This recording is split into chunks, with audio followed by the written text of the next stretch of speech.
Hindi napatunayan ang mga alegasyon base sa ebidensyang iniharap. Walang sapat na personal knowledge, puro hearsay, walang corroboration at coordinated ang narrative. Isa pong affidavit na in-execute sa Special Action Unit ng NBI. Ano po? Now, ready na ho bang NBI na i-present po yung detalye doon sa affidavit na yon? Parang biyenan po niya yung isa sa miyembro ng 18 na bodyguards, ano po, na sinasabi niya ang pinangako po na kinumbisi sila na sumama sa pangako na bibigyan ang bawat isa ng 5 milyon. Pero hindi na ibigay yung 5 million Wala each. pa po yatang naibibigay base po doon sa testimonya nitong manugang. Ang recollection po nito, yun sa pag-uusap nilang dalawa ng kanyang biyenan.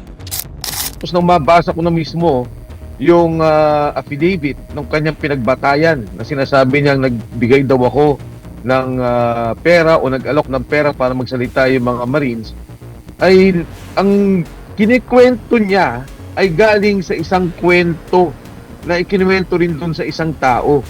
Kaya nagulat ako, no? At paano bang talaga marites yung nangyari? Hindi sapat ang affidavit para magpatunay ng probable cause. Kahit marami ang nagsalita, kung walang independent evidence, mahina ang kaso. Ang affidavit ay hindi sapat na basihan para mag-file ng kaso.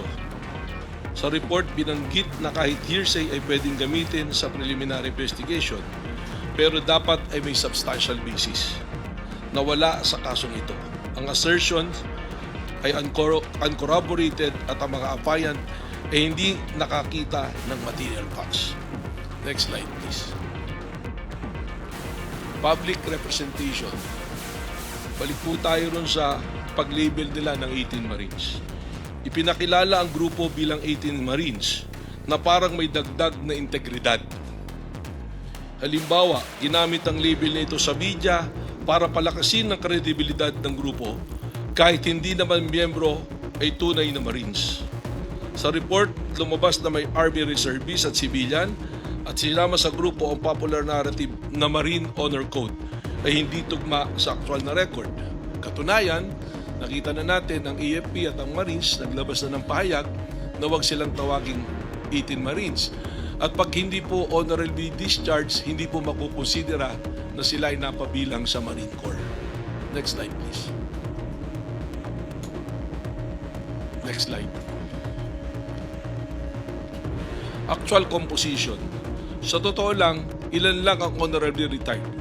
Ang iba ay discharged o hindi talaga Marines. Halimbawa sa breakdown ng NBI, 3 lang ang honorably retired. 12 ang dishonorably discharged at may Army Reservist at civilian.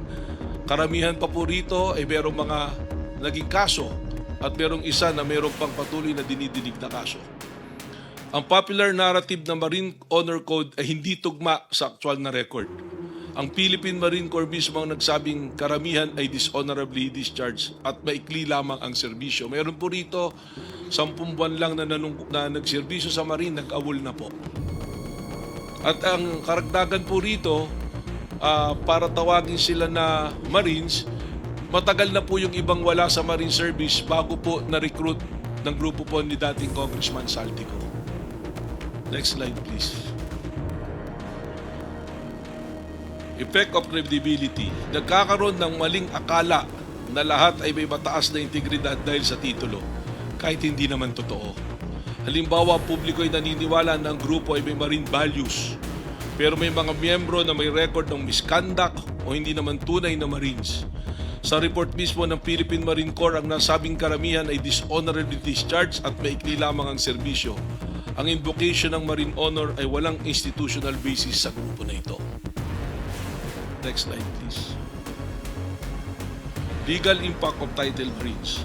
Sa korte, ebidensya ang malaga, hindi ang label o titulo. Kahit pa ex-marine ang tawag, kung walang sapat na ebidensya, hindi ito magpapalakas ng kaso. Courts rely on evidence, not on labels. Sa report, binanggit na ang invocation ng Marine Honor ay walang institutional basis sa grupo. Ang Supreme Court ay nagsabi ng probative value ay nakasalalay sa personal knowledge, hindi sa titulo o sa label. Next slide, please. Independent recollection. Ang tunay na malakas na ebidensya ay galing sa sariling karanasan ng testigo. Halimbawa, kung ang testigo ay aktwal na nakakita at nakaranas ng cash delivery, mas malakas ang pahayag. Sa report, may ilang apayant na nagsabing nakita nila ang cash, pero karamihan ay umasa lamang sa kwento ng iba. Ang logistics ng operation ay corroborated, pero ang core allegation na cash ay laman ng maleta ay madalas na hearsay lamang. Next slide please.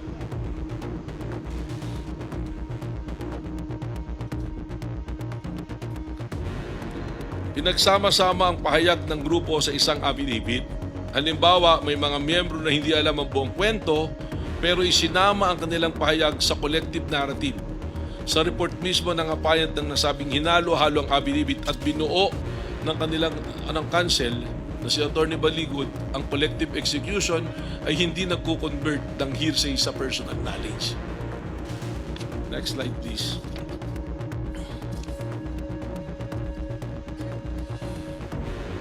May palatandaan ng koordinasyon ng group discussions, shared preparation. Halimbawa, bago gumawa ng affidavit, nagkaroon ng group meeting para pag-usapan ang mga sasabihin. Sa report na binanggit na ang affidavit ay produkto ng collective briefing, common housing at council assembled content. Ang apayant ay house sa council unit na may real-time coaching interview. Anong ibig sabihin po nito? Meron pong testimonya doon na November pa lang magkakasama na sila. At inilabas po yung testimonya February. Ang ibig sabihin po nito, bumuo sila ng naratibo. So, ang nangyari po kasi rito, yung si Buduan, siya ang nilapitan ni Atty. Baligod. Please take note na hindi po sila ang lumapit kay Atty. Baligod, kundi si Atty. Baligod lumapit kay Buduan. At si Buduan ang nag-recruit ng mga sasama po rito. Ano pong palatandaan itong na coordinated? Sinasabi naman nila lahat sila nanggaling doon sa White Plains. Doon po sila, magkakasama po sila. Tapos inamin din, may umamin din na may nagbibigay ng pera parang allowance si Atty. Baligod. Kung tutuusin nga po, sabi mga abogado, ito po ay violation ng Code of Professional Responsibility and Accountability. Sapagkat bilang isang abogado ka, hindi ka maaari dapat magbigay ng financial consideration.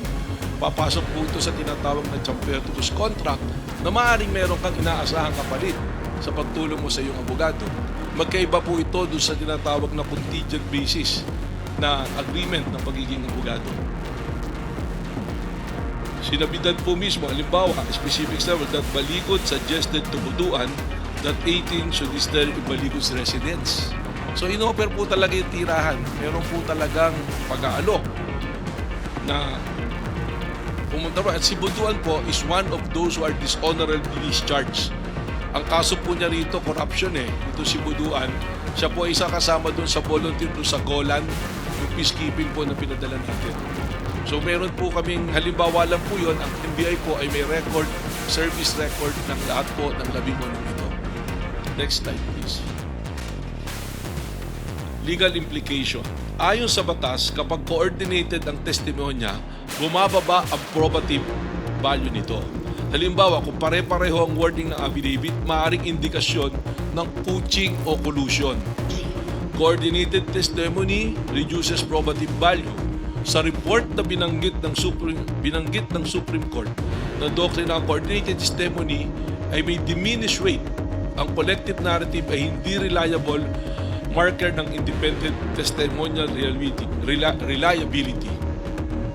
When multiple witnesses function like synchronized recorders, the testimony fails the test of personal knowledge and perception required under Rule 130, Section 37 of the Rules of Court. Because the court cannot determine where the real observation ends and the script begins.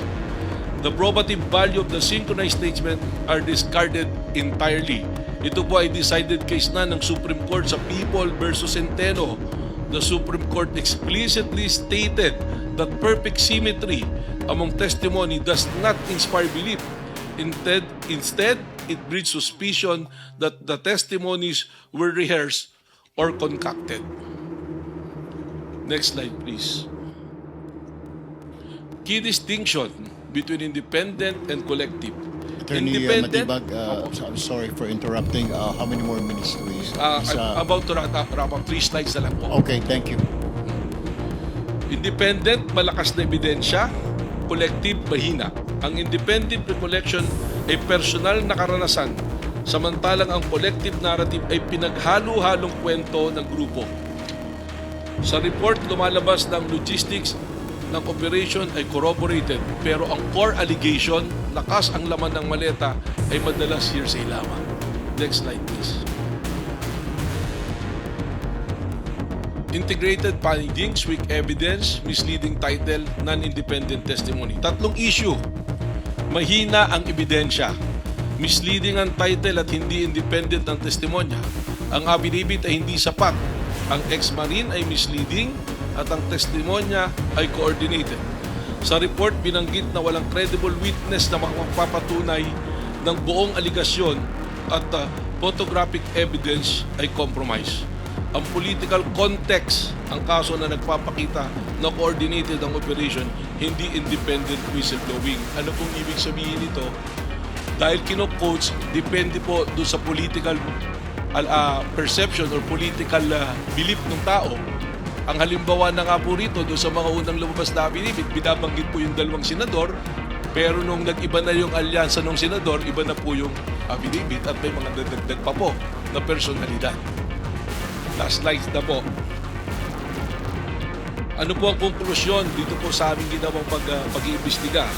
Hindi napatunayan ng mga alegasyon base sa ebidensyang iniharap. Walang sapat na personal knowledge, puro hearsay, walang corroboration at coordinated ang narrative. Ang affidavit ay hindi sapat na basihan para mag-file ng kaso. Sa report, binanggit na ang joint affidavit ay hindi self-sufficient basis for probable cause at bawat aligasyon ay dapat ay independent, competent at authenticated evidence. Ang tanong ay hindi kung possible ang pangyari, kundi napatunayan sila batay sa ebidensya.